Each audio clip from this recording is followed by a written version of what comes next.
With so much uncertainty over what will happen next between Israel and Iran, the American embassy in Jerusalem is telling U.S. citizens that the State Department is planning for contingencies to help them leave the country. Florida's Governor Ron DeSantis chartered flights carrying nearly 1,500 Jewish Americans who traveled to Israel on their Birthright trip. Now they are beginning to safely arrive back in the U.S. CBS News national correspondent Manuel Bojorquez is at the airport there in Tampa, Florida.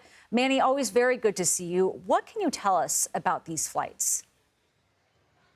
Nancy, good evening. As you mentioned, one of them landed here at Tampa International Airport just before 7 this morning.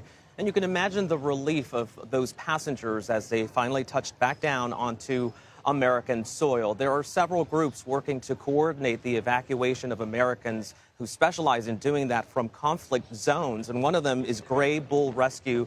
Today, they told us that more than 4,000 people in Israel have signed up to try to get onto one of these evacuation flights. They believe that number could rise to about 6,000 by Saturday. They said a lot of people were rattled by the fact that an Iranian missile was able to hit an Israeli hospital. So how are they doing it? One is overland into Jordan and then putting people on a flight there. The other is by ship over to Cyprus and getting people on flights there. I can imagine they are very happy to be back home, as you had mentioned. There's also, though, Manny, been some confusion for Americans still on the ground there in Israel. What is the government saying to them?